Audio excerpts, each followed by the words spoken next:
This is a post from r/Askreddit. For the few that have actually read any terms and conditions, what sneaky things have you found? At a gun range one time I saw that if I yelled out "I love dogs," my time and anything I buy is half price. I immediately did so, startling my best friend. That was awesome.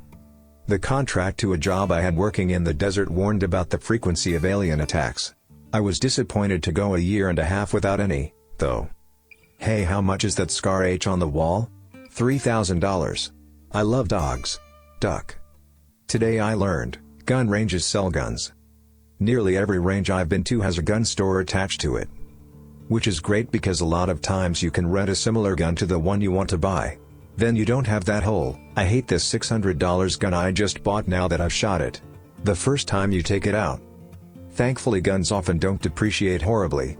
For example, I'm often looking for a gun that has an MSRP of $400, find it used for $350, and later sell it for $350. Thank you customer for actually reading our terms and conditions. Send us an email with the following content and we will send you a free box of chocolates. They did indeed send chocolate. Control F reading on every terms and conditions now. Or other keywords. Result 1 of 1219. 1219 boxes of chocolates, here I come. That's not. Forget it. We have plenty in storage. But Janice, all of these are old stock waiting to be sent away for garbage pickup. We can't possibly send him these. I know at some point Comcast was not responsible if it killed you. Haven't looked at it in years though, used to work for them so you get to learn the terms pretty quickly. Comcast is not responsible if, during an interaction with one of our experienced customer service representatives, the customer's cranial region ruptures or in any way combusts due to any number of medical factors. Edit, guys, this is a joke. Comcast could run a network of assassins that sends out experienced customer service representatives to bust skulls and set people on fire, and it's legally fine cause the TOS says so. In fact they probably already are. Quote. I'm gonna stop you there, because last time I checked, they ducking couldn't. I was stoned and downloaded a mobile game some years ago and decided to read the terms and conditions. It was like 20 pages and mostly had to do with privacy and microtransaction stuff. In the back half a paragraph was the lyrics to Tito's Africa. I want to know what app this was. I want to know what drug that was. I want to know how to bless the rains of Africa. Talk to the Wizard of Oz. GameStation once made an immortal soul clause on April Fool's Day, to prove that no one actually reads the terms and conditions. It read, by placing an order via this website on the first day of the 4th month of the year 2010 Anno Domini, you agree to grant us a non-transferable option to claim, for now and forevermore, your immortal soul. The devil's in the details. Detective. Lucifer, not right now, I'm busy. Detective. I had a Victoria's Secret coupon that said Canadians are required to pass a math question or test in order to be eligible for the discount.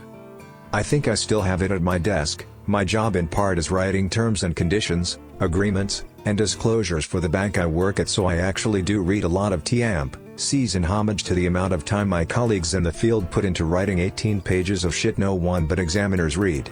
The Canadian math requirement is the strangest I've ever seen.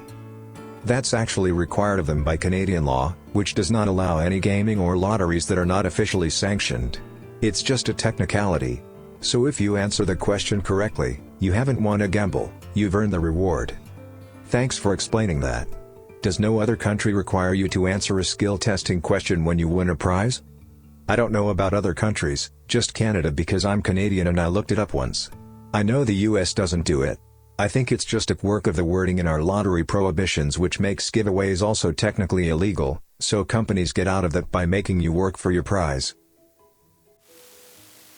In the hiring contract for the last company I worked for, there was a line buried on page like 22 that said if you email a certain email address on your first day saying you saw the line, you'd get a bonus day of PTO for the year. Did you get the bonus day? Nope, lol. Why not? 'Cause I didn't read it. TAMP, see I get, but not reading an employment contract? That's asking to get screwed. Edit, since a lot of people are not sure why you should read contracts before signing them. 1. Even if you can't change it, Knowing what you're contractually obligated to do is a good idea. 2. Even if you think you can't change it, it's worth asking, especially if you know it will be a problem. How the employer responds will also tell you something about them, and your asking for changes tells them something about you. 3. If something is really wrong, get a lawyer if you can afford one. This is something that's a big deal and will probably impact your life a lot. It's worth understanding. On Amazon, anytime they want they can take away from me the books that I've bought on Kindle Store.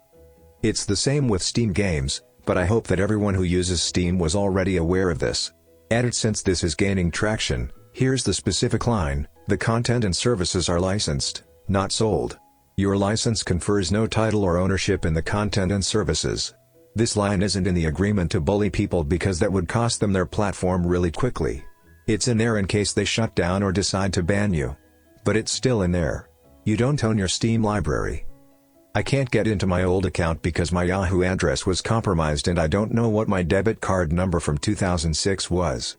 By the time I thought to get it from the bank, they didn't have a record with it either. There was a really cool game on there that I never got to finish and I have no idea what it was called. For any detectives out there, what I remember is that I played it in 05 or 06, it was a FPS, I think you were a mercenary or something because with everyone you killed you got money to buy gear with. Kinda like a precursor to Borderlands. I know you could equip a riot shield with pistol, that's how I rolled, as well as whatever other usual guns they had. I think there might have been a talent point system but I'm not positive. Edit: the game I was thinking of is Bet on Soldier. Great game for its time if it stands the test of time. There is a subreddit dedicated to finding these things. Let me find it r/tipoffmajoystick. Why does this sound like a porn Reddit for gamers?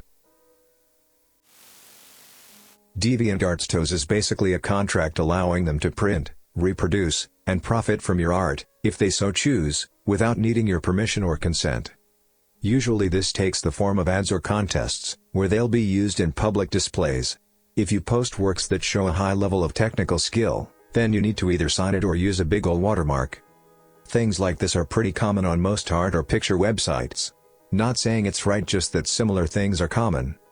In my opinion, if an image site is using uploaded content to create ads promoting their site and service, I don't see anything wrong with that. If they're taking someone's image and plastering it on mugs and t-shirts or other products to sell without compensating the creator, that's sleazy. DeviantArt does have the option to open a print store for your work. It's possible they need this language in order for that to be legal. The language for picture websites often have that kind of wording because technically it's necessary to be able to do what they do. Create derivatives of uploaded works, adding watermarks and generating thumbnails or preview icons. Reproduce your work in various media. Let users view a copy of your upload over their various internet connections on various apps/browsers/emails/newsletters/whatever. Those are the two biggest ones, but there are obvious explanations for most of the scary toes items once you sit down and think of how the website and the internet in general actually work, and the legal language needed to allow it. Back in the day when people, legally, acquired new music by buying CDs, one of the bands I listened to would hide nice little messages to fans in the copyright/legal fine print in the booklet that came with the CD. Sometimes there would be a small link to a hidden part of their website that had extra content. Pretty cool of them. If you make money on TikTok, the owners can rightfully take the money. They can also use your videos in their advertisements without your permission, even if the videos are private. Cody Ko had to deal with this. Hippity hoppity, your TikTok is my property. Hoppity hudes, we can make money of your nudes. I feel like there would be some kind of age exception to this. Have you seen TikTok? From your answer, it sounds like I would not want to see what's going on over there, so no. I'm 18 and I feel like a grandpa scrolling through it. A while ago, around 2011, there was a scam work from home service widely advertised all over Facebook and other places, promising enormous paychecks and a free trial. It was an opt-out subscription service, as you might expect. Curious as to how the scam worked, I looked at their T&Cs. There was a clause in there requiring you to pay $10,000 in compensation to the company if you filed a chargeback against their fees. Whilst that would never stand up in court, dealing with debt collectors who might conveniently offer to settle for a mere $3,000 would be all sorts of hell. Nutro boom? Boom boom, baby. Boom boom, Bill. Boom boom. I am happy and alive. As someone who had to get a privacy policy and read the thing, as far as I know I'm not allowed to use my own service. According to the legal agreement I got with myself and agreed to, in case I do know that I access the service against what's written in the privacy policy, I should contact myself by email letting me know that so I can erase any private data I got on myself. If I refuse to erase the data, I think I can sue myself. Send help.